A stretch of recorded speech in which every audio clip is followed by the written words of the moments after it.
Yes, people, we are back. 12th Man's here. Welcome back to the show.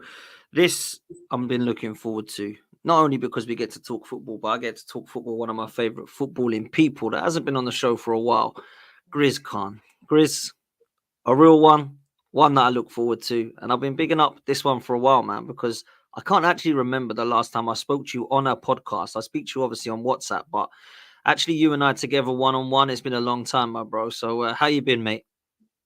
I've been all right, and I'm trying to think now myself. When was the Must be a last? season ago, easily.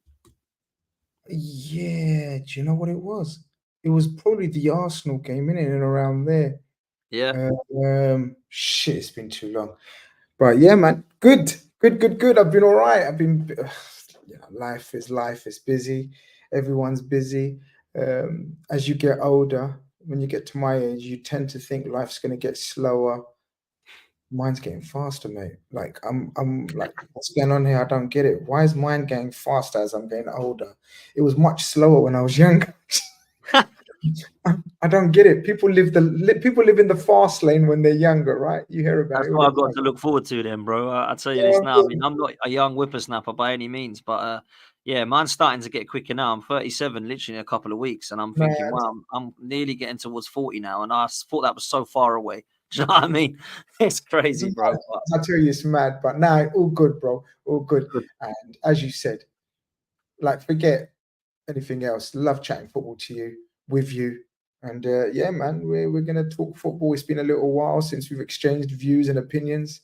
I had arguments, but let's go for it. Yeah, man. Come on, man. Absolutely. Listen, people, do me a favor. Hit a like and a subscribe on this one.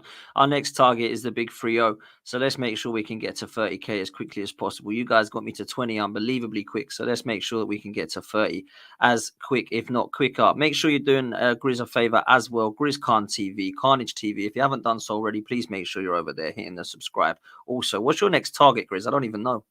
What are you on next? I don't even know myself. About 50? Something Nah, like that. Or is probably it 40? 40. Yeah, 40. 40. Yeah, man, big 4-0. Come on, let's Big do this. 4-0. So let's help this get to 12th man needs to get to 30 and Grizz needs to get to 40. There we go, people. That's all the like and subscribe stuff done.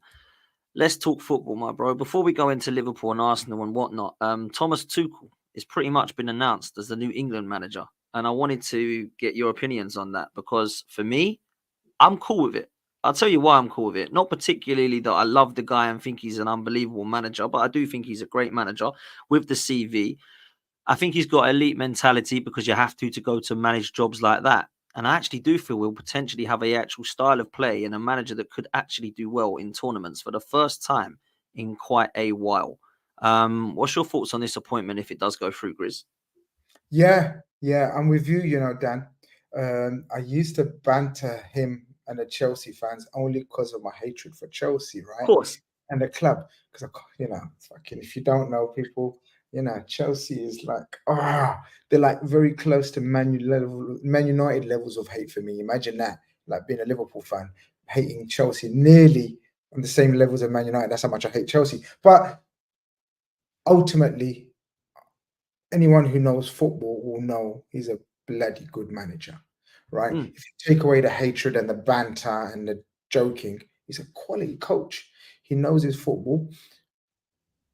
I think this will suit him because he won't have. I think Tuchel's biggest weakness is his man management.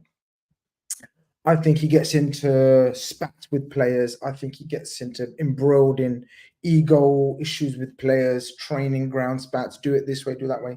He won't have that, Dan, day to day, day to day, day to day, day to day. He will only get elite squad, elite English squad, like the best of the English players together for a set amount of games, set amount of period of time, and just work out tactics, game plan for a tournament, for a game. I think that kind of thing suits him down to the ground, Dan. I'm surprised though. I don't know about you. I am very surprised that he's gone into international management at this age, at this stage. Like, I don't know, there was a couple of big jobs possibly loitering, that Man United job. We know that's going to be up for grabs. Hopefully not. Hopefully it's Ten Hag in all the way. But I don't know about you, but I thought he's a bit young to go into international management. So, but it's a Do you know great, what? it's a great I thing. get your point. I get your point. The reason I believe that he might look at it is he might think, right, I've started at Dortmund, big club, done what I've done there. I've gone to Bayern Munich, big club, done what I've done there. PSG, I've gone there. I've gone to Chelsea and I've won a Champions League. Do I want to go back to England with Manchester United with a mess? Or do I want to walk into a club where actually things are pretty much sorted? I don't have to worry Yeah, about recruitment. I don't have to worry about whether I'm being backed with the players I want. I've actually already got a team that's just got to two semi-finals and two finals. I can get them across the line. And I think it's a really wise move for him because he's a manager that I think gets a little bit of disrespect. I mean, Man United fans turning the nose up on him when they've got Ten Hag and they're getting linked with Graham Potter and Southgate and all this is a madness to me. I said that Manchester United and Chelsea and Liverpool, I mentioned because you were obviously looking for a manager before Slot, should have gone in all out for a Hansi Flick type manager. And I was laughed at saying, he's a nonsense. That's not going to happen. And he's balling out at Barcelona at the moment, right? So for me, those are the sort of names you should be looking at for me. Everybody wants a guy that's a journey now. And everybody wants a Mikel Arteta journey. They do. It seems that people at Man United, even Liverpool, I hear, were saying, the Slot could be like an Arteta, which I'm sure we'll come on to. For me, I don't want that in an England manager. I want somebody who's ready to win now because that England side's ready to win now. You know, it's proving it. It's getting to the final. So I think this could be a great fit, bro. I think you're spot on. He's definitely not a long-term type manager, like you said. What's the word? Process type manager. Yeah. He's very similar to a Jose, where he might not leave you in a good spot, but while he's there, it will get you playing in a distinct style. Authority, he'll be very authoritative. It gives you, as I said, a certain identity, and you take it with it, and it pretty much will bring you success. I think you're right. I think he's a very now manager, and obviously England need a now manager. You know, the age of the squad is such that they need to start winning now. You know, all the players are coming up to their mid. All the top players are in their early to mid-20s, where you know they should be playing at their peak now. So yeah, I'm with you on that one. I think it's a very good appointment from the England point of view. I think it's a fantastic appointment. Same. From his personal point of view, I don't know. I don't 100% get it, but fair play to him. If he wants it, he wants it. He knows what he wants. And look, like it could be a stage where he has a couple of tournaments and then he goes back into something like that. I kind of look at him similarly to an Emery, and I know that you mentioned Mourinho in terms of a win now, and I kind of get where you're at now, and he has got across the line with Chelsea and other clubs, but I feel like with Emery, when he went PSG, it was just a little bit too much for him. When he went Arsenal, it was a little bit too much for him. He's come back down to the kind of Aston Villa level and Villarreal level when he's been successful. I kind of feel like that's where Thomas Tuchel was quite happy floating around in terms of Chelsea, Dortmund. If you think of what they were winning at the time, Chelsea and Dortmund, it weren't like the majors. It was floating around with Champions League football and stuff, and he was taking them far in that. The minute it got to the pressure, like Bayern Munich go win, PSG go win, he weren't able to. And I feel like Emery's a little bit similar to that. But I think this England setup, I think he actually could do that and get us across the line. I mean, the talent is there. We just need to put the right players in the right positions, because I feel like we were rolling back the years the other night against Greece when we were trying to force Gerrard, Lampard and Scholes in all them years ago. I feel like we were doing the same. Bellingham up top, Palmer as a 8. I don't know what I was seeing, bro, but we need to now actually have players that can play in their positions and we move forward with it, man. And we haven't had that for a long time, in my opinion. No, I think you're spot on. As I said, I'm quite excited in a way to see how he's going to set this England team up with the talent at his disposal. So in a strange way, it is kind of exciting. So yeah, I mean, England fans needed that as well after Saturday. Do you know what I mean? You need a manager with a bit of something about him. And he's definitely, look, love him or hate him, he's definitely got something about him. So let's see how it goes. Yeah, facts, man. Talking of new managers coming in, Arne Slot, or as Klopp says, Arne Slot. You know, I couldn't get that song out of my head for a few weeks. I'm like, I hate this like Liverpool song. I'm singing Arne Slot song. I'm singing Arne Slot in my bedroom, thinking, I'm a gooner. What's happening here? But look, I'm going to be complimentary, but I'm also going to reserve judgment, and I'll tell you why. This is coming from someone who has no rivalry or hatred towards Liverpool. Whenever you've been good, we've been shit. Whenever we've been good, you've been shit, right? So we've never actually gone for titles or Champions Leagues together. We've had cup games to where we've knocked each other out, and that's about as far as any rivalry went, right? I look at Liverpool, and they are about where I expect them to be. I believed you would be winning the games you've won. I thought you'd be in Forest, but I expected you to be in and around with your start that you had. I thought you would be on paper beating those teams. The biggest compliment, however, I can give you is that I haven't seen this. Oh my God, where's Klopp? You can really tell Klopp's gone. Oh my God, Liverpool look unrecognisable without Klopp. That's the biggest compliment I can give to Arne Slot because, yeah, you had good players. That's why I put you up there this season. I did not put Liverpool in 6th and 5th like some other people. I put Liverpool 3rd where they come last year. I believed you'd be in around the same place. Oh, really? Okay. Yeah, I did. And I truly believe the reason I've done that is because your players are so good, man. Like people disrespect how good the Liverpool team is. I can appreciate Klopp got you across the line in certain aspects of tournaments across the years. And I even think last season, to be fair, I'm not sure there's another manager that would have had you in a title race that long other than Jurgen Klopp. However, I do think you look at the players. Salah, one of the most disrespected players in the Premier League, in my opinion. And people might think that's weird because he's great and he's told he's great. But people don't actually respect what he's been doing consistently for 7 years. And he's delivering still at the age of 32. Trent Alexander-Arnold, generational talent. Alisson, best goalkeeper in the world, in my opinion. Van Dijk, rolling back to about 3-4 years ago, where he was outstanding, in my opinion, at the moment. I look at it and I think, why did everyone have Liverpool finishing behind teams like Man United and Spurs and Newcastle and Chelsea and Villa? Not for me. I had them in 3rd because I thought your squad was better, right? What has surprised me is I actually believed you would struggle without a 6, but Ryan Gravenberch has been one of your best players, in my opinion. He has been phenomenal from what I have seen, and it's very little because I only see highlights, match of the day, etc. But you can tell how good he's been, and fair play to Arne Slot because he's seen that something Klopp had last season that he didn't use. He went for Endo and other guys, but he's been phenomenal. Look, I think Liverpool have been very good. However, I believe, like I said previously, that Liverpool have beaten the teams that I expected them to. I thought they'd beat Ipswich. I thought they'd beat Brentford. I thought they'd beat Wolves, and they have. I thought they beat United, which was apparently a test, but let's be real, it was never going to be the way they're playing.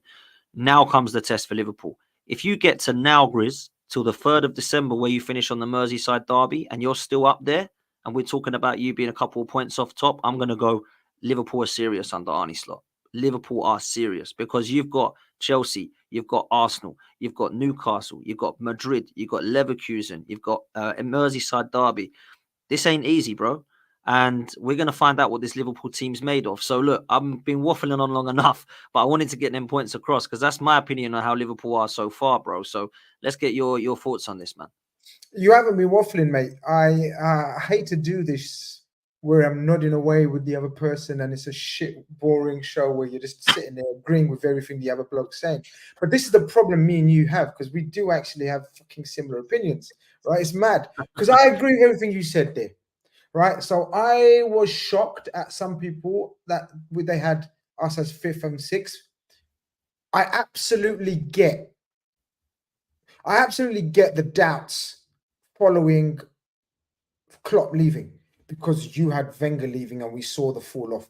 We saw Fergie leaving, we saw the fall off. We kind of saw the falling off of Jose Mourinho and Chelsea as well when he left. Obviously, he had dragged them down a little bit, but we've seen the falling off since Mourinho, whatever, blah, blah, blah. We've seen all these great clubs lose great managers, and then the fall off has been mad. What I wanted, Dan, was I didn't want that fall off. I didn't want title charge straight away. I was a realist. I didn't want a mad fall off. I didn't want to be a banter club like Man United and Arsenal became after Fergie and Wenger. No, they did, right? And a lot of people, and obviously now that you've told me your opinion, fucking what I expect of someone like you, right? But a lot of people did. It was like, Klopp's gone. Haha, banner era. Here we come, Liverpool. Back down to the Chelsea mud and the Man United and the Spurs, right? You know, and the Villas and the Newcastles, whatever. I didn't want that fall off. I wanted us to continue to at least be competitive with Man United, Man City and Arsenal. Because we'll get on to the title race, whatever, later on. But so I just didn't want to fall off. I didn't anticipate. If you're saying you thought we're going to win 9 games out of 10, we've been to Milan away. We played Palace away, United away. Been a couple of tricky fixtures that I thought, okay, might be, but we've won 9 games out of 10, and that proves that Forest game was an absolute fucking one-off blip. He picked the wrong team, tired. We'd played internationals in the midweek, blah, blah, blah, blah. Forest had a whole week to themselves, one shot, one goal, and they camped. And fair play, right? But it was a blip. We've won 9 games out of 10. I can't speak highly enough of this coach right now, which is what? 15th of October. But like you said, again, the next 4 to 6 games will tell me where we're really at. Then I will be in a much better position to tell you whether we're in, like your title of your show says, Liverpool in a title race question mark. Right now, I'd say technically yes, because we're on top of the fucking table. So technically we are. Practically, I understand our running so far, or fixtures so far, and practically a hard 6 weeks starts from this weekend. And then after this 6 weeks, I'll be able to in a much better position to tell me where we really are. So I think it's a bit of a fake position, not fake because we've won, but it's not fake's not the word because we've won those games. It's a bit of it's early doors. It's early doors. Let's see how the next 6 weeks comes and how it happens and how it pans out. Injury, we need to keep players fit. All those players that you've mentioned have been outstanding. Like obviously you don't watch Liverpool every game, but I know you trust my opinion and my view. Virgil van Dijk has been absolute back to his best. And me, I'm the biggest one to hold my hand up, and I didn't see that. All the Liverpool fans that are watching this, I'm sorry. I'm one of the few that thought Virgil van Dijk was not finished, but we'd seen the best of Virgil van Dijk. How wrong I was. He's been absolute mesmeric. Well, let me ask you on this, man, because I don't really get the situation with Liverpool's board at the moment. I praised Slot, I praised the players. For the board to allow Trent, Van Dijk, and Salah to have 1 year left on their deal, if they haven't already, I think heads need to roll, Grizz. Like, that is an absolutely criminal, sackable offence. But I get Van Dijk and Salah, and if you want my honest opinion, I think they probably will sign another 1 year deal with Liverpool. If that's just my opinion, you probably know that if they will or not. Trent, I'd worry about if I was a Liverpool fan. I would. I know he's a Liverpool lad, and it'd be amazing to see him with the armband, and I'm sure that deep down he'd love that. But when Real Madrid do come knocking and your best mate's playing over there, it's very hard to say no, and we're going to find that out in a few years with Saliba if we don't start winning as well, right? That's what happens in football.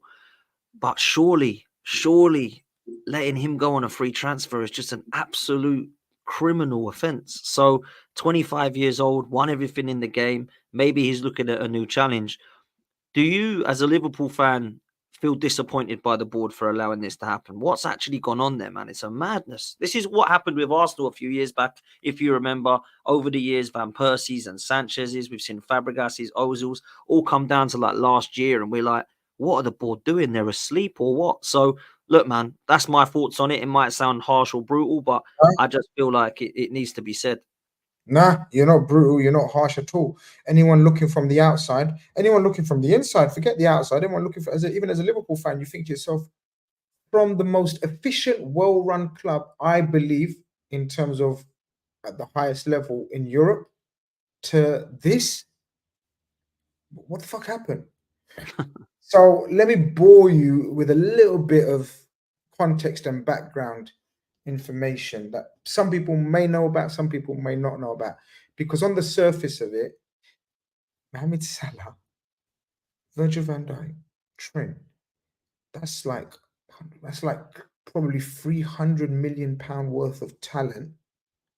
That's potentially, not potentially, you're not getting a fee for now if they weren't to sign extension. Like, that's malpractice. That's fucking dysfunctional club settings. That's not Liverpool settings. But there's been a lot of dysfunctionality at Liverpool in the last 2 years, I'd say, Dan. You got to remember Michael Edwards leaves. Instill a bit of a mystery in terms of why he went. Now, I know why he went. He went for his personal growth in terms of he became bigger than his job and his role at Liverpool. So he wanted to become a super agent, super director of football, not director of football. He wanted to be director of a club, which he essentially is now of Liverpool, right? Sporting director. But there was murmurings, and I've heard murmurings myself, that there was not quite that amazing relationship that he had with Klopp that everyone thinks he had. All right, so a bit of a Grizz Bomber exclusive. He didn't have that amazing relationship with Jurgen Klopp. Him and Jurgen Klopp were professional, brilliant, but Klopp is very much his own man. I know he's got this persona of everyone's mate and everything, but Klopp was very much like Wenger, and I've always done that comparison. Do you remember I used to do that comparison with Wenger back in the day? Klopp was very much like that. He's very much his own man, very stubborn in his own set ways, kind of thing. So you got to remember, Michael Edwards leaves. Michael Edwards then leaves Julian Ward in charge, who's his protege. Julian Ward talks about a dream job. This has been my dream, blah, blah, blah, coming through, where. Doesn't last a year, Dan. What kind of dream job is that? If there's something happened there. Julian Ward walks out, resigns. It's not sacked or anything, right? Again, conspiracy theories, word on the street. Again, it's Jurgen Klopp related. You got to remember Pep Linders comes in at that same time, right? Pep Linders has more of a say on proceedings. Director of football has less of a say on proceedings, right? So this is all going on behind the scenes. 2 directors of football have left the club. You got to remember Billy Hogan, our chief exec, has a change of role. He actually leaves his role and goes on to another role. These are all people that are day-to-day dealing with contracts, players, wages, buying, selling. People don't know about this, may not know about this in the background. This is huge shit that's happening in the background. Jurgen Klopp then appoints someone he knows, an absolute nobody, a bum called George Schmacker, as his director of football. It's literally like, no disrespect, but it's like calling Dan. Dan, what's happening? Yeah, Dan, I got a restaurant. Just bought a restaurant, Dan. No, sorry, I run a restaurant. My chef's gone. Pop in. Oh, Grizz, what the fuck, man? What do you want me to do? Oh, I used to work in KFC about 20 years ago. That's all I know. That'll do. Come on, Dan. Give me your hand. And you're like, oh, I can't say no. Fucking Grizz. George Schmacker, fucking nobody knows nobody. Nobody knows him. He's coming as a footballing director. Again, at the same time, contracts are running down, nothing's being done, no one's taking charge. Billy Hogan's changed roles. Then, at the same time, Dan, people forget this, our club went out for sale. David Ornstein isn't the GOAT for no reason. If David Ornstein tells you that Liverpool are out for sale, regardless of the facts, what the owners come out and say everything, oh no, we were never up for sale. No. Ornstein done his research, done his digging. Liverpool, and I know for a fact as well, I'm not no David Ornstein, but I know a few people that speak to a few people, and I know I'm totally agreement with David Ornstein when the owners were looking to get out if they got their asking price. They didn't get their asking price. Billy Hogan comes back into his role thinking, fuck, all right, we didn't get sold, right, because he wanted out. There was a split between our 2 owners. Henry wanted to stay on, Werner wanted out. A lot of people know this. Don't know people. This is behind the scenes, but it's major shit. Your everyday person won't know this, right? Directors of football, the biggest director of football in world football at that stage probably was Michael Edwards, along with Monchi of Roma. Right? Oh, yeah. The top guys, right? Everyone knows these guys. Everyone wants them. When Edwards left, Man United wanted him, Chelsea wanted him, Real Madrid tried to lure him. Everyone tried to get in Michael Edwards. That's how big he was. They're all gone. Schmacker's in charge with Klopp making and Pep Linders making the calls. Klopp starts buying his players on the advice of Pep Linders. Contracts are being neglected. Nothing's being done. Club wants out. We don't even know. There's so much uncertainty behind the scenes, basically, Dan, that they were they took their eye off the ball massively in terms of transfers. When was the last time you fucking heard Liverpool make £115 million bid on last day for?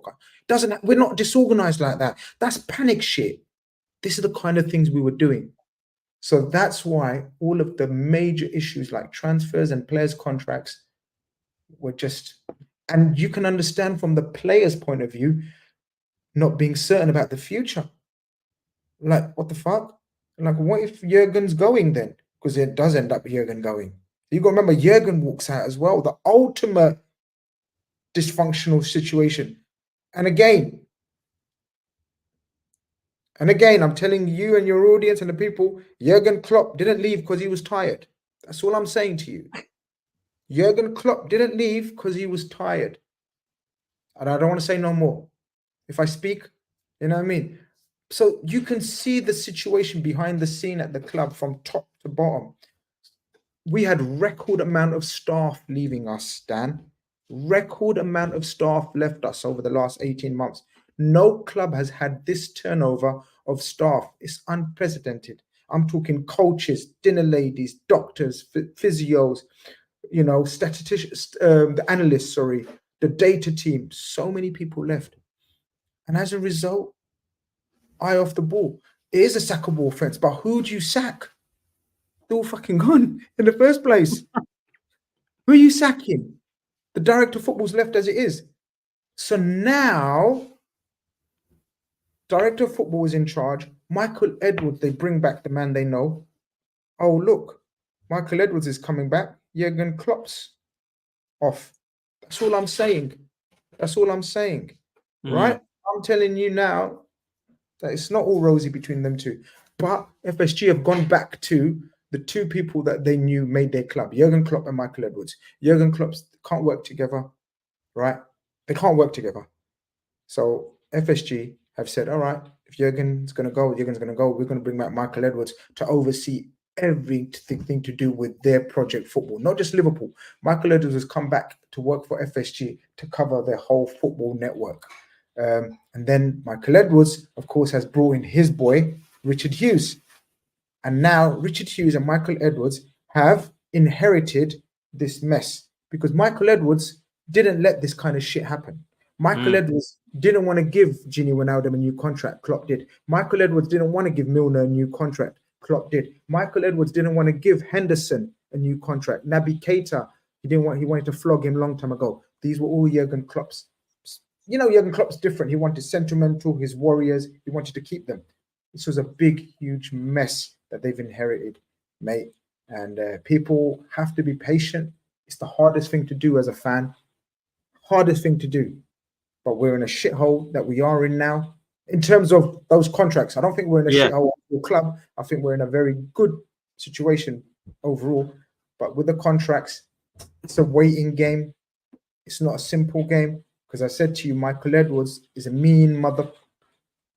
He's not one of these that just gives out contracts willy-nilly. He works to a system, how he operates. And he's instilled that into Richard Hughes as well. So now, personally, if you put me on the spot, which you will, so I'm going to save you the time. I know you're going to put me on the spot. Out of the three, I think two get done for sure. For sure. Not for sure, two definitely get done. Sorry, nothing's in life for sure, for certain, until they sign on the dotted line. The third one, I think it's 50-50 at this stage. Now you're going to ask me which one's what. I can guess. I'll guess and you tell me if it's correct. I think the 50-50 is Trent, and I think Van Dijk and Salah are going to stay for one more. Oh, okay. Go on then. I think Trent and Virgil get done, and I think Salah's 50-50. Wow. Okay, that surprised me. Because I thought it's a mess. I'm not sitting here and saying, nah, it's all good. Nah, of course. It's a mess. I've just given you a bit of background that people might not know about. I didn't know. That's opened your eyes a bit, right? It's like, oh, fuck, it kind of makes sense now. So much turmoil behind the scenes, right? Bro, it's mad because that was why I just didn't interrupt or ask anything because this is new to me. I don't know Liverpool like that, right? I watch you on the pitch. I don't know what happens. I've got enough of my club in the background going on. So I need to know what has happened there, and it's made a lot of sense. Look, you're obviously in a better place now because you've got the guy back. You're saying you've got a manager who we know is going to be there.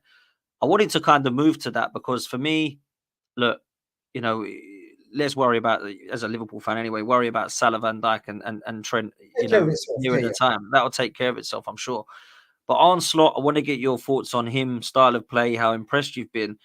And the reasons why I don't have you winning the title, but I do think you could be in a title race again, similarly to last season, was because I just didn't see enough in the summer transfer window. And we were the same. I felt we were short as well, but I do feel that Liverpool was short in a couple of areas. I look at your left back scenario. I think Robertson not only needs to stay fit, but needs to find his form back again.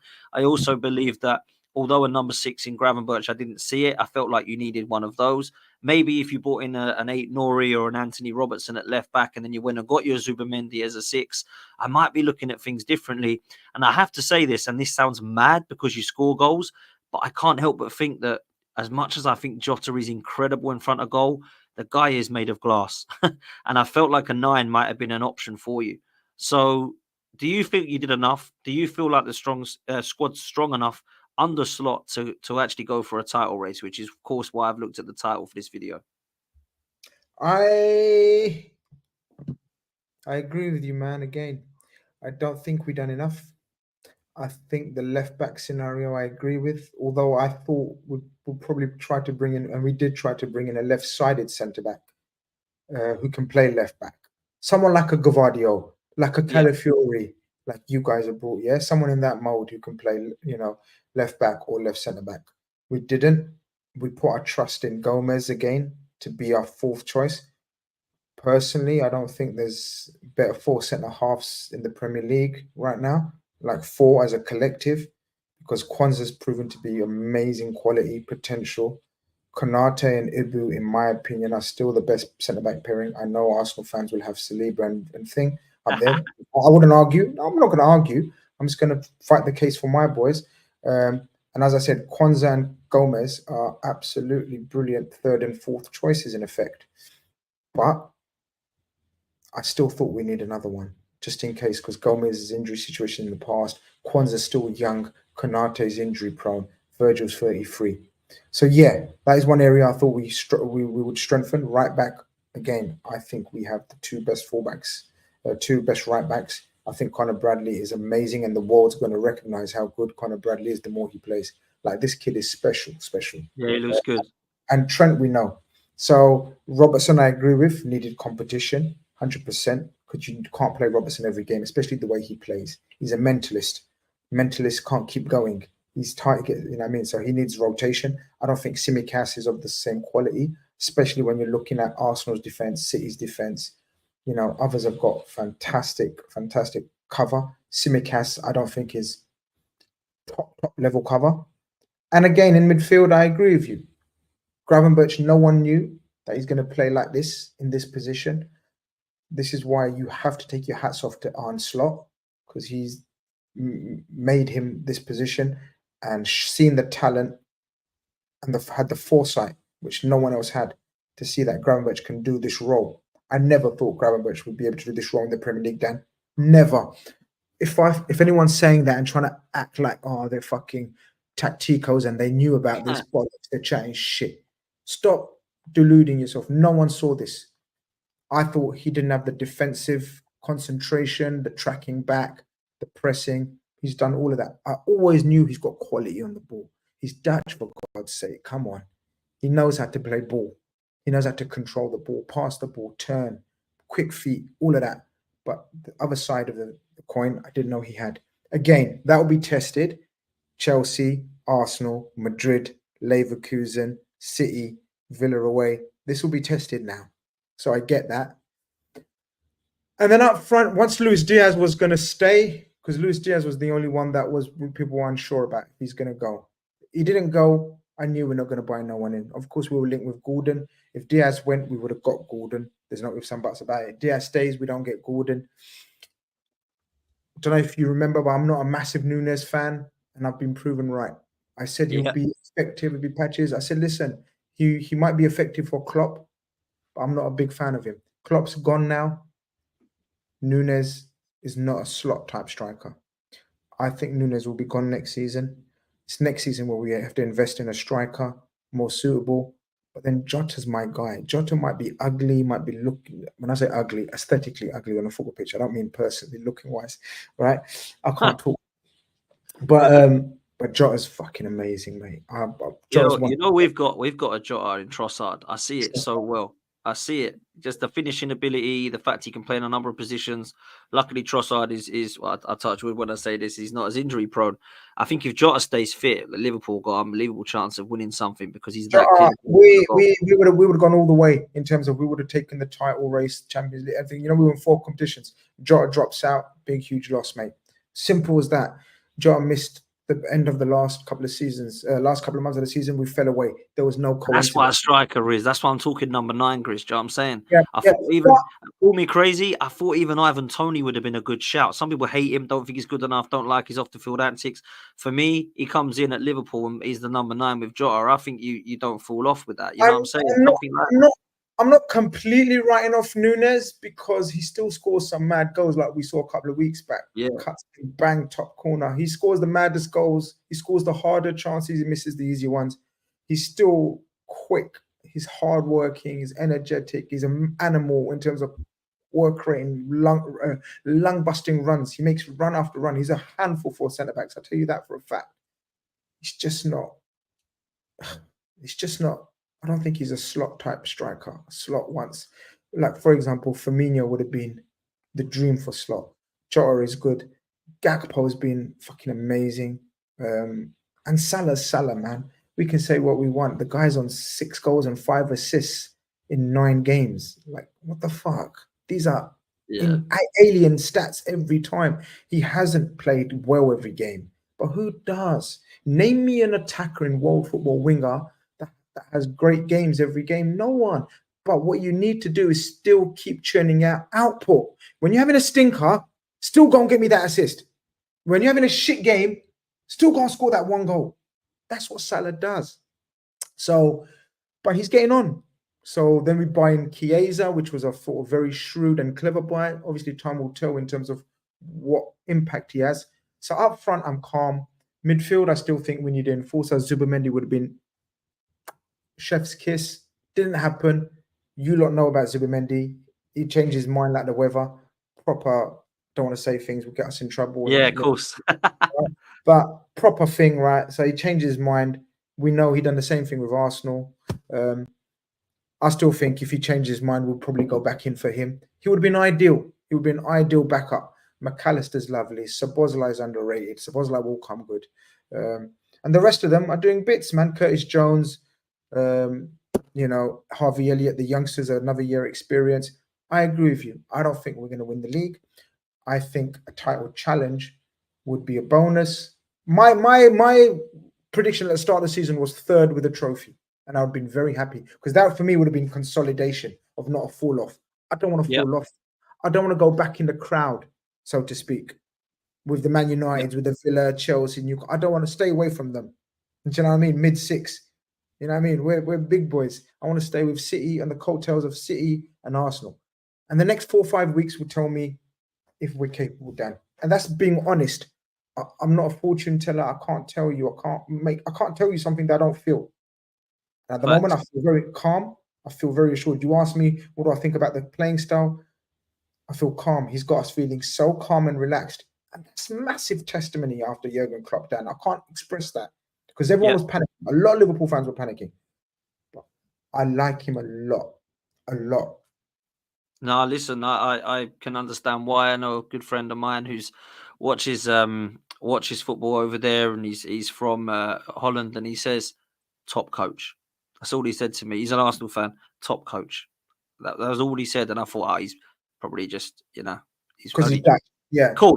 But you can see that he's walked in there, doesn't believe the job's too big for him. But we're going to see in the next few weeks what it's all about. Before we move to Arsenal, I wanted to quickly touch on saying I agree with. I think Gakpo is a left winger. I don't see him as a striker. That's just me. I think Darwin Núñez is probably more of a winger as well. I wanted to very quickly ask you about Mamadashvili coming in. What does that mean for Alisson? Is he coming in as number 2 or is Alisson off? What's happening in that position? Because that seems a strange one for me, bro. See, no, it's so not. We're back now. are organised now again. Liverpool have succession planned again. Liverpool are looking to get the 30, 40 million players before they become 70, 80, 100 million pound players. This guy is one of the best keepers in the world, Dan. He's one of the best young keepers in the world. Most scouts, footballing people will tell you, Mamadashvili, especially after his performances in the Euros, and I we had agree. seen that before that, he's a top keeper. Alisson is the Premier League's best keeper. It comes in one of the, I'd say, top 5 keepers of the Premier League of all time. Top But 5, right? He's the best keeper in the world without question. But he's injury prone. He's mad injury prone for a goalkeeper. The guy is big boned and he picks up hamstring strains and muscle strains. And Liverpool have brought back the same, as I said to you, we've got the nerds back in, and the nerds are pre-planning, Dan. The nerds are succession planning. And they think that Alisson won't get any better in terms of availability, possibly only get worse. So therefore they've brought the best keeper on the market, young keeper on the market, for a bargain, 30, 40 million, wherever he was. see, my thinking was that is he going to be happy to come in at Liverpool and just sit on the bench and He wait knows his the turn? score, Dan. He's coming to a club where A, it's Liverpool, and B, it's Alisson in front of him. So you think he doesn't know that? Of course he knows that. Yeah. I like that about him, that he's confident. Kelleher is a brilliant number 2. But Kelleher wants to be number 1. Kelleher will be sold. We kept him behind. Because we knew Alisson's going to pick up injuries and Kelleher's going to play loads of games, and that's what's happened. Kelleher's brilliant. He deserves to be a number 1 at so many clubs. I think he starts for majority of the clubs, I'm not going to lie, outside Liverpool. So fair play to Kelleher. Mamadashvili, I think, will be number 1, if not next season. 100% the start of the following season, he'll be number 1 for Liverpool. Interesting, man. Listen, this is why I asked the questions. You seem confident on that one. Let's move to Arsenal because, you and I over the years, I mean, we must be known each other now about 6 years, Grizz. It's crazy how time flies. But when Mikel Arteta was being rumoured with the job, we'd still had Emery. We were in Europa League finals. I think was probably the year that we'd met. And then it got to the stage where Arteta come in and I was just, what I was like. I was ranting and raving. I weren't happy with how the club was run. And you just said, look, give it time, Dan. And I was like, I already had 20, it was 20 years. Now it's 15 years at the time without a trophy. Look, you told me that you felt confident that we would be up there at some point challenging. My question to you is your thoughts on Arsenal, the thoughts on Arsenal this season, and the potential pressure on Arteta to win something this year, man, because that's the question I'm being asked quite a lot on this channel. So you're right. I always thought very much like, and I know, we're not speaking about Chelsea right now, but I've got the same vibes about Maresca, by the way. So yeah, I'm sorry. I've people tell you it's no longer Grizz it's Grizeska now. I just thought I'd break that. Right? Breaking news. So look, and the reason why it's not Grizz anymore is because I think you're ahead of us in the process now. So I no longer can be a fanboy of Arteta. I think I've been proven totally right, and I'll take the plaudits and the flowers and everything. But now I'm of the opinion, and this is not bitterness, this is not just because they're better than you now or they're ahead of you now, whatever. No, this is real now, that I think he needs now, from this season onwards, needs to deliver. I was the first, and you know me, I was the most giving him time, Dan. Give him time. Trust me, I can see an identity. Even the time we thrashed you. Do you remember when he had that row with touchline? Yeah. But before that, you lot played brilliantly against us. I thought, whoa, the pressing, the energy and everything. I thought, I've never seen Arsenal like this.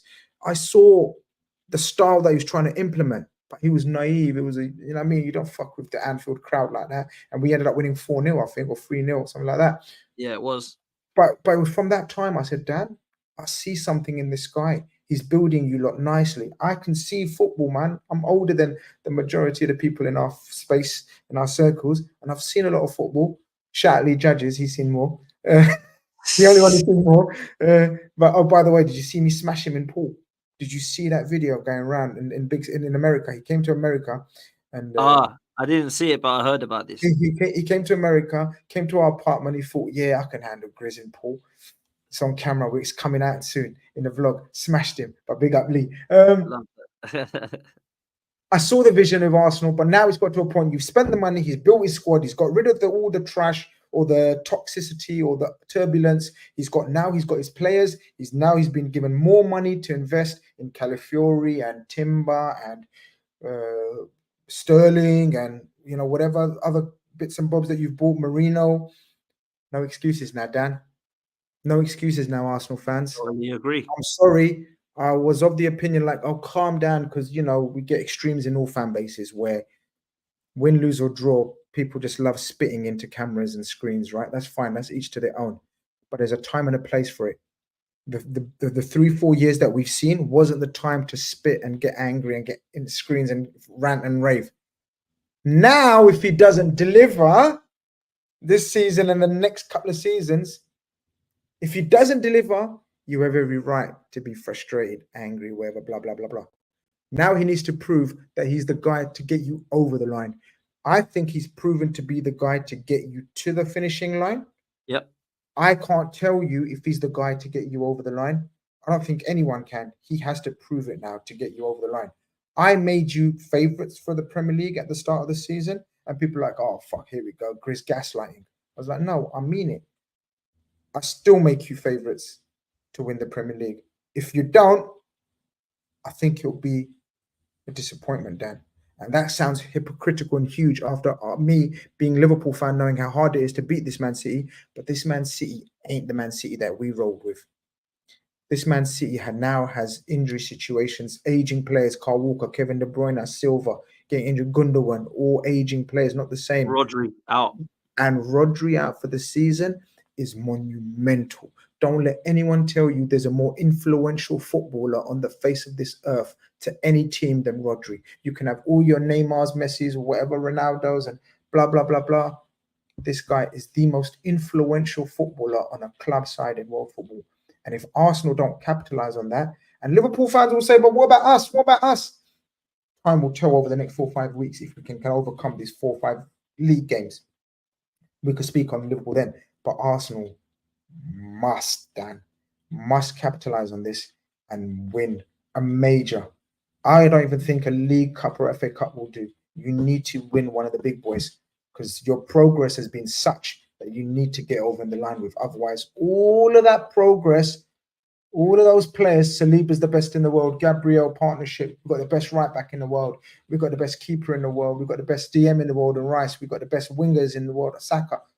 Prove it now. When we had all those best players in the world, we won the Champions League, we won the Premier League, we won the FA Cup, the World Club Cup, everything. You name a trophy, we won it with all those best players in the world. You need to win it with all the best players, potentially the best players in the world. Until you don't, what's the point? What's the point of calling him this, calling him that, calling him this? You need to get over the line. I still think you will. It's a massive. Now the pressure's really on Dan. You ask me, what's the pressure? Is the pressure on him? I think there's huge pressure on him now. But it comes with the territory. Bro, it's mad because spent most of this podcast talking about Liverpool. You saying I agree with everything you've said, and now we've gone to the Arsenal section, and I agree with everything you've said. I know, that's why we don't come on shows, because it'd be boring. These days, shows are all about. Nah, you are. Well, what are you saying? What do you mean? Fuck off. That's about it. Nobody likes shows where two fucking normal people are sitting there talking football like in a pub or a bar or a cafe, right? And agreeing and disagreeing. Nobody likes that anymore, innit? And I knew I'm going to agree with a lot of what you say. So it is what it is, man. But I mean it, man. I mean it.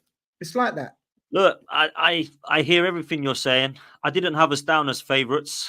Rodri, injury, we must now. If he is injured if he is going to be missed as much as I believe, we must. What can't happen is if Man City don't win it and the winners aren't Arsenal. That would be an absolute categorical disaster. If it's a Liverpool, or dare I say it, another team that's going to come and do it, whoever it be. It must be us, man, if it isn't Man City. I'll say this. I personally believe Arteta has done a great job to get us challenging. I still have my doubts in game management moments. I still think there's moments where I think, why are you dropping Havertz again? We know it doesn't work. I still think there's moments where I think, why have we still not really sorted out our left-hand side in the 4.5 years? And why, for goodness sake, have you not bought a striker in your 4.5 years? But I feel like we are massively progressing and in a position now where I feel like we can get across the line, because I do feel that we've got the experience. We have now shown mentality. We've got a defensive structure, which okay does concede goals. We're not this Chelsea that we thought we were going to be, 15 goals conceded only a season. That was never probably going to happen again, in my opinion. But we're definitely showing in games that we've got some character, belief, and understanding of how to defend as a unit. You're right to say that Gabriel and Saliba is phenomenal. I know you've mentioned Van Dijk and Kenyatte. For me, those two are the best in Europe, not just in the Premier League. I Oh think yeah, when you if look, they're the best in the Premier League, they're the best in Europe, no doubt about it. I've said it. I yeah, actually think I said it. I've actually said it before, and people think I'm gassing. I'm not. I think you're the best defensive team in Europe, and I've said it. I said it on the watch along against Man City. I was so confident of that second half, for example, against Man City. Everyone was saying, "Oh, down to 10 men, we're going to get butchered." I said, "No, you're going to hold out." Obviously, they scored the last kick of the game, but yeah, I was that's how gutting. confident I was. That's how confident I was. No, it was gutting to have that happen to us. But look, I mean, we've still got Ben White, Timber, Calafiori, Tommy Asu, all these guys coming and he's injured again. But you know what I'm saying? Defensively, we look good. That gives us a chance against anybody. And I'm talking about not just the Premier League, in Europe as well, which I believe we should be going to go in the deep stages of every competition. Personally, the only thing you said that I'm slightly aware of is I would actually respect the domestic cups a lot and believe that an FA Cup and a League Cup would, at least if we challenge and we go all the way and we have something to lift, I could say, do you know what? The guy's finally brought winning mentality to Arsenal, which is something we haven't seen with this group of players, and he gets another year. If we finish trophyless again, it's going to be a horrible conversation, because I keep mentioning the names Brendan Rodgers and Claudio Ranieri and, Man City's managers, and I'm not comparing them in terms of quality, right? If you believe that Arteta is better than the managers, cool, fine by me. But Claudio Ranieri couldn't win with Chelsea, but Jose could. Brendan Rodgers couldn't win with Liverpool, but Klopp could. And Mark Hughes wasn't be able to get anything going at Man City, but Mancini could. Why? Because all of them are managers that have a CV that says I can win. The others have a CV that says, nah, I'm not at that level. Mikel Arteta at the moment has not won anything with this current crop of players. He won with Emery's lot, but he Yep. hasn't won with this crop of players. And until he does that, I can't put Arsenal in favourites to do it, because I just don't see yet the mentality to get across the line from manager or players. And that's why there's still the only doubt in my mind to believe that Manchester City will do it. If Manchester City can do without Rodri, which, let's be real, Grizz, they have at the moment, I don't think it will last. They'll definitely miss him in certain games. But there definitely is going to be an ability for Klopp to do for Pep to do something, because it's a madness what he can do with a double pivot of Kovacic and Gundogan or Bernardo or Stones, whatever he's going to do in there. He can make things work because he's a madman. But you're right. It's got to be this year that we're lifting something. I don't go by this narrative of the only reason Arsenal aren't winning under Arteta is because Pep's in town. That for me is nonsense, because Klopp's won it, Conte's won it, League Cups and FA Cups have been won without Man City lifting it. We were in the Europa League, a competition that Pep wasn't in. We still didn't win it. That's nothing to do with Pep. We got to look at ourselves. So when I look at the last two seasons, I would argue anybody who says that Man City won it and Arsenal did not throw it away. Because for me, the last 2 years, Arsenal should have beaten Villa, West Ham, and Fulham at home. It was nothing to do with the Man City game, drawing at the Etihad. Load of nonsense, yeah? Season before that, we lost to Man City home and away. But you know what? We beat West Ham and Liverpool in those crazy games. And I think it was Southampton as well, the 3 in a row. We win that league and we can still lose to Man City home and away. So I look at ourselves, I look at Arteta's in-game management, and I think there was more you needed to do there, and you need to learn this season, because that's why I have my doubts, and I still have my doubts. And people have said before to me, "Oh, you just hate Arteta." This ain't about Arteta, man. This ain't a hate thing, right? I love the football club. In 20 or Simple. 30 years' time, he won't be here, and I will still be, hopefully, on this earth supporting Arsenal, and he won't be around, because it's Arsenal FC, not Arteta FC. So I don't care who the manager is, Grizz. If I said to you now, Liverpool are going to win another 5 Premier League titles in the next 10 years, would your question be, but who's the manager going to be, Dan? You're not going to give a damn. You don't care. You're going to be doing that 5 times. Who gives a damn? So that's where I'm at, man. Get me across the line, or there'll be horrible questions to have to ask come the end of this season. There will be. And I don't want to have them questions, man. Look, I think we can do it. I think it's the Champions League or Premier League. Look, I'm greedy, give me both, but I've got to be realistic at the same time. Win one of those two, and my God, you will be able to stare anybody in the eye and go, "Told you Simple, so." Told you simple, so. 100%. And the way he's done it, you were in the doldrums, very much like Liverpool and Klopp. We finished 8th or something when he first came in or something. We lost 6-1 to Stoke on the last day of the season, blah, blah, blah, blah. So fair play to him if he does it. He has to do it though now. No more Yeah. talking, as you said. Facts. All of Yeah, that, no more. all It's of not that, about. all of that Yeah. build up, all of that team camaraderie, all of that feel good factor. Everything's back at the Emirates. Yeah. Now you need to show the end result of that. And the end result of that is a major. Simple. It is simple, man. It is simple.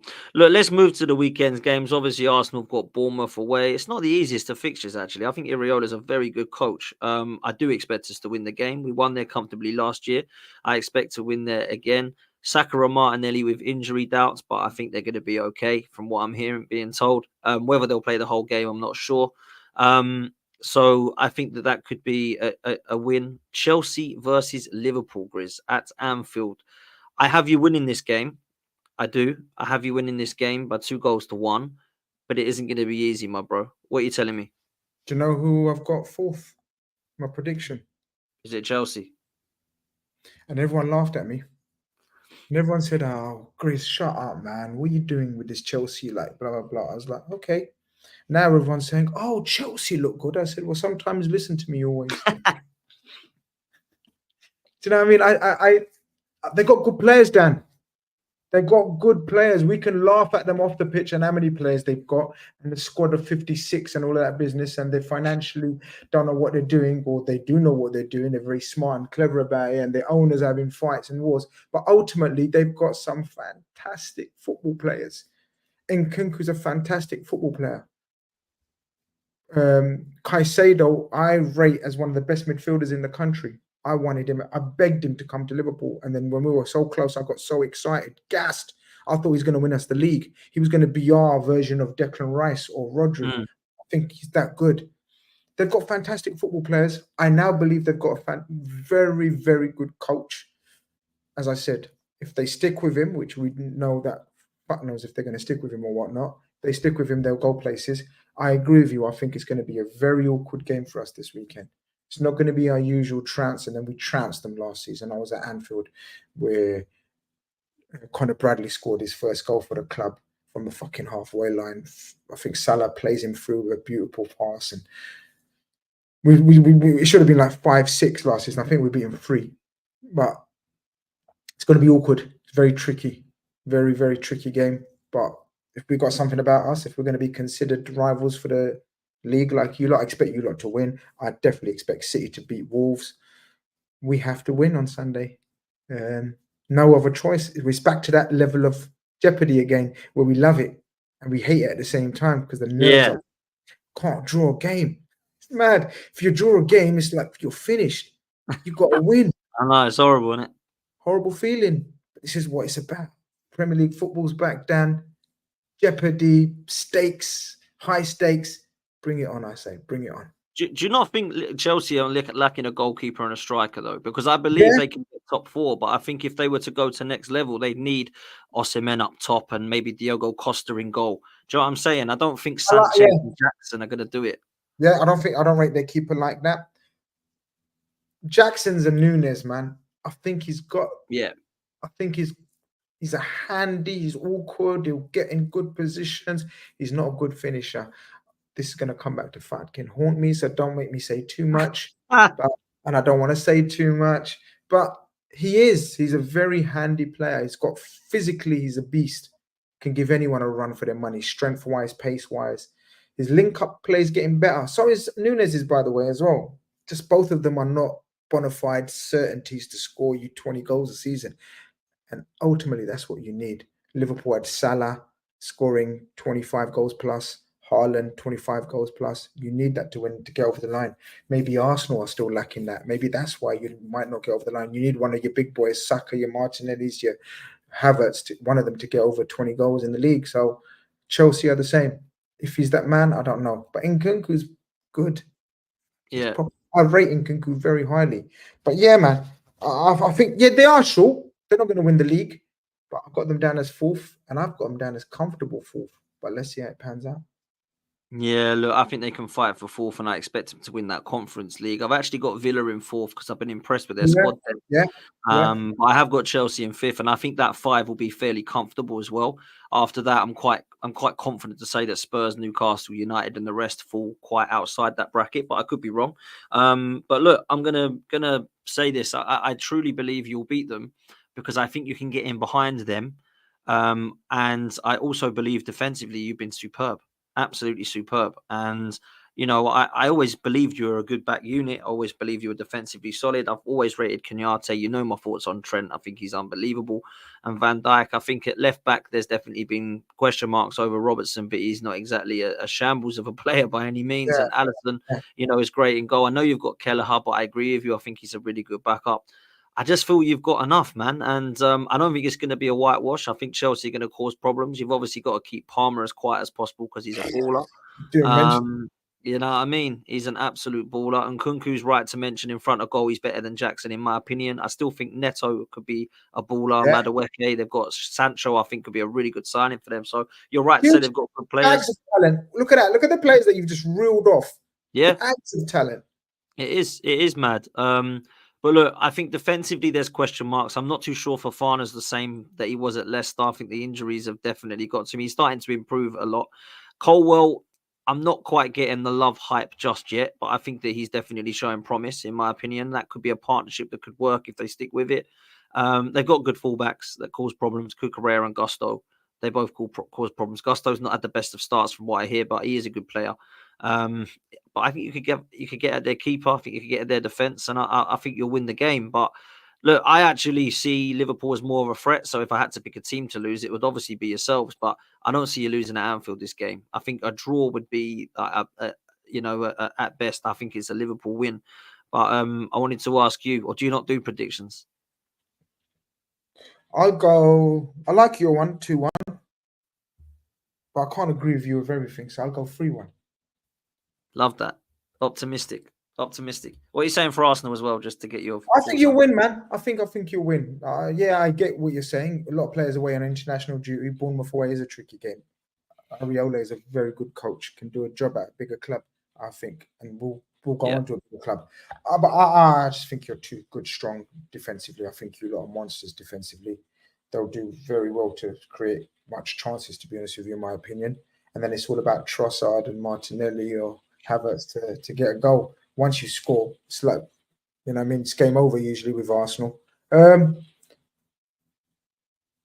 think you'll win. I think it'll be a tight one. No, you're right. I think 1-0 or 2-0. Okay. 2-0. 2-0. I like that. I like the clean sheet as well. I always think that's important. Defensively, you lot are sound as a pound, man. Nah, listen, man, appreciate that. Listen, my last question before I let you go, of course, is Bukayo Saka and Mo Salah, right? I feel like they both get disrespected, if I'm honest. I spoke to Hassam on here, I think, about this, and we both kind of agreed. He agreed anyway. The reason I say this is I just don't really understand what Mo Salah has had to do to get the respect he deserves as a Premier League legend. I think you talk about them and people always start to go, he's not as good as Hazard and he's not as good as Giggs and he's nowhere near Cristiano Ronaldo. And they throw all these names at you that come appear from everywhere. And Bale gets in there somehow and all these others. And I don't quite get what more he's got to do to be put into that kind of Premier League combined 11, if you want to call it, or all-time 11. I don't know, whatever people want to call it. I don't like those. Do you remember the show Room 101? I would put those things in Room 101. I can't stand all that stuff. But for me, it's a discussion point that people like to talk about. I wanted to talk about Salah first in terms of where you see him fit, because for 7 seasons, he's been consistently winning trophies and being pivotal to how them trophies are won, scoring goals and assists, age of 32, and you still want to keep him because he's still delivering. Where does he rate in and rank in for you? Because a lot of people have spoken to me about it, saying he's nowhere near the level of Hazard and Giggs and Ronaldo. And listen, I'm not saying those players are waste man by any means, but I really do rate this guy, and I think he would probably make my combined 11. I'm serious. On the right-hand side, I think I'm putting him there, and I think I'm putting either Cristiano or Giggs on the other side. I just think he's that good, Chris. Dan, my hat fell off, right? to reveal a head. I've still got hair, right, people? By the way, I shave it every week. But my hair has gone grey. My beard has gone grey. Having these kind of debates and arguments in the last whatever years, every year. At the beginning of every year, we hear about Salah not being able to do this. First, it was the fluke season, consistency, Klopp system, Bobby Firmino and Sadio Mane, the unsung heroes. Trent's the key, With every season, oh, he's too greedy. Oh, he can't dribble. Oh, every season, every start of every season is a new narrative built up against him that he can't do. And every season, this man comes out and does exactly like he's fucking been reading the narrative and agenda on Twitter and YouTube and said, all right, I'll show you that this season. Okay, I'll show you that this season. This season it was. Last season is Matisse, big up Matisse, said, and Toby, they were like, but he doesn't really create for his teammates. Have you seen him create in the last 6 months and 12 months? Have you seen the passing he's doing? And the outside of the boot crosses, Trivela, they call it, I think, these days. I think they've always called it Trivela. This guy is a phenomenal football player. If people want tricks and flicks and skills and ball handling and dribbles, go and watch Salah before he went to Italy when he was at Basel and his young days. Salah could do all of that. You don't get to this level not being able to dribble and do skills or whatever. It's just there came a point in his life, very much like Cristiano Ronaldo, where Cristiano Ronaldo decided he's not a showboatman anymore. Do you remember Cristiano Ronaldo in his early days? Bang, bang on the wings, taking the piss out of defenders. Then Cristiano Ronaldo became one of the greatest goal scorers the world's ever seen. Mohamed Salah switched on like that, became an ultimate goal scoring machine. And that's what he is. People have to understand and respect. They don't have to accept it, because if you don't like him, you don't like him. If you don't like his style, you don't like his style. I'm like that. I'm like that with some players. I'm going to hold my hands up. I'm like that with some players. If I don't like the way they play, I go for the player that I love his style. But that's fine. You cannot argue, though, if someone chooses Mohamed Salah in the all-time great. Your argument will never stand up. It will be only based on your personal preference and style of a player. Always, Dan Potts. You can never argue against the efficiency, the numbers, the stats, and the facts of putting Mohamed Salah in an all-time Premier League team. Shut up. You can't.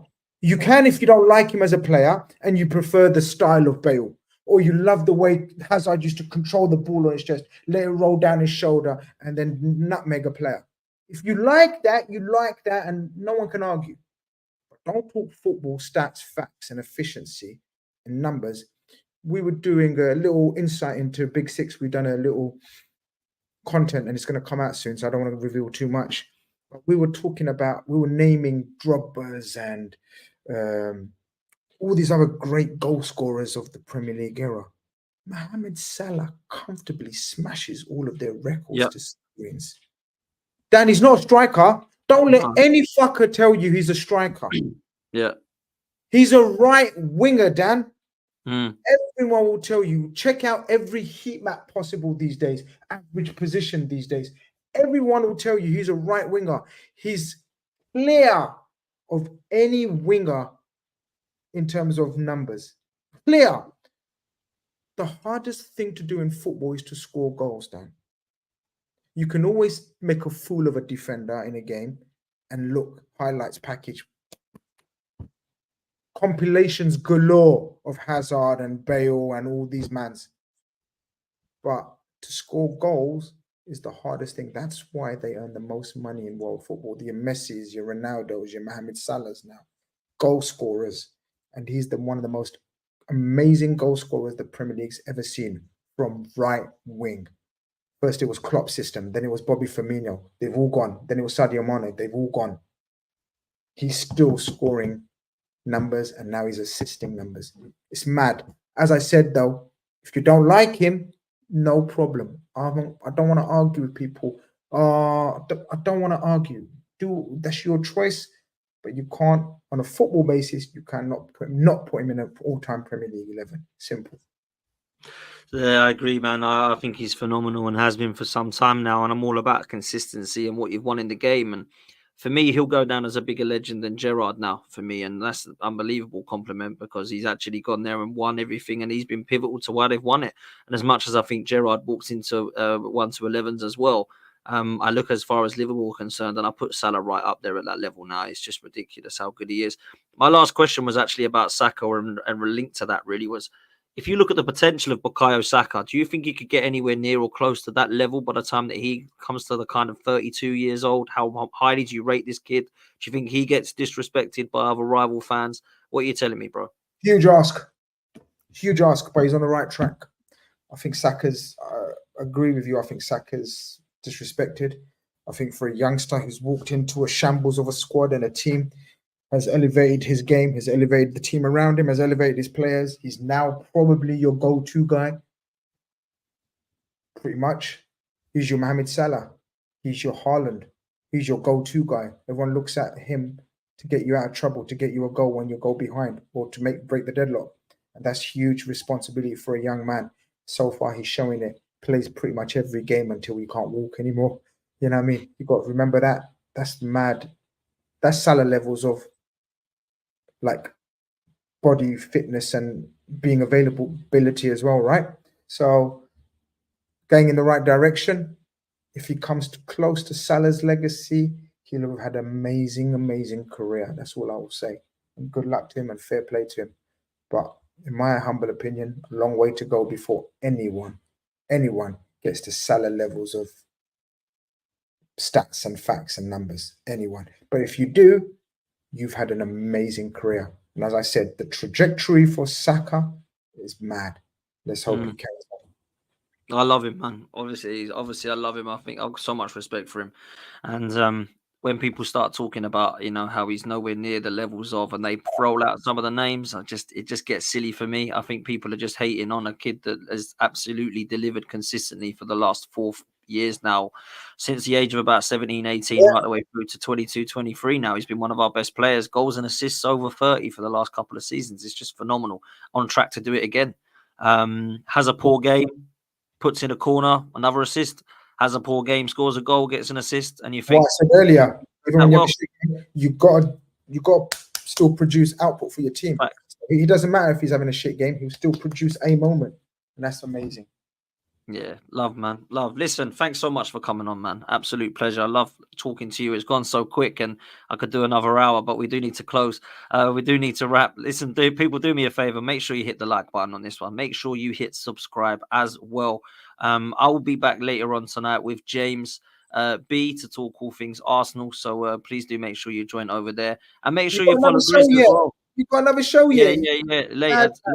Later. So play. Listen, people, if you're not subscribed to this man now, come on, man.